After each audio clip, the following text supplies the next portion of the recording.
நானும் தடுத்துறேன். என்ன ஓகேவா? டீலிங் ஓகேவா? Over over.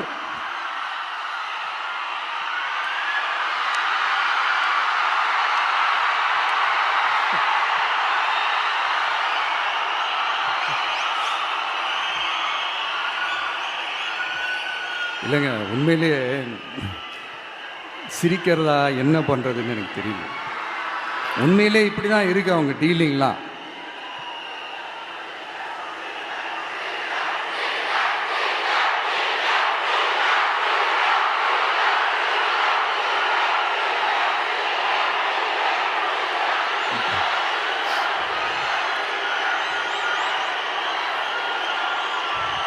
இப்படி பழி மேலே பழி போட்டு கரூரில் ஆரம்பித்து நம்ம ஜனநாயகன் படம் ரிலீஸ் வரைக்கும். ஆனால் அந்த ரிலீஸ் பிரச்சனையில் நிறைய பேர் குரல் கொடுத்தாங்க. முக்கியமாக நம்மளுடைய முதல்வர் அவர்கள் கூட பூசி மொழிகி பட்டும் படாமல் குரல் கொடுத்தாங்க. But what ever it is, குரல் கொடுத்த அவங்களுக்கும் மற்றவங்க எல்லாருக்கும் இந்த நேரத்தில் என்னுடைய நன்றியை தெரிவிச்சுக்கிறேன். இப்படி நாம் வெளிப்படையாக பேசுறதுனால சிஎம் சாரோட மனநிலை இப்போ எப்படி இருக்கும் தெரியுமா? ஏற்கனவே கட்சிக்காரங்க தொல்லை தாங்க முடியல, தூங்க விட மாட்டேறாங்க. இந்த விஜயும் வந்து தூங்க விட மாட்டான். நம்ம பாட்டுக்கு ஹைவேல சைக்கிளில் சோலாவா போலான்னு நினைச்சோம். இவன் நடனா மக்கள் சக்தியோட வந்துட்டு இருக்கான்.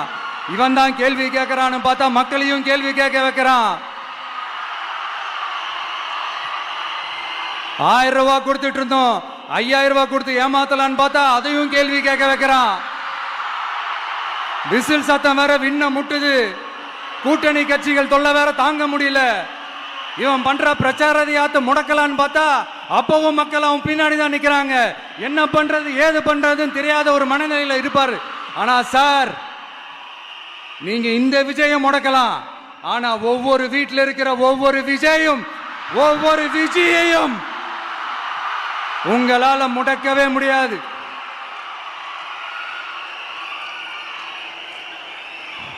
அவங்களாம் ஆல்ரெடி பிரச்சாரத்தை ஸ்டார்ட் பண்ணிட்டாங்க சார்.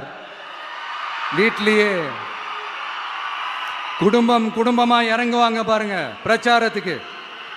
அப்ப உங்களால மட்டும் இல்ல, எந்த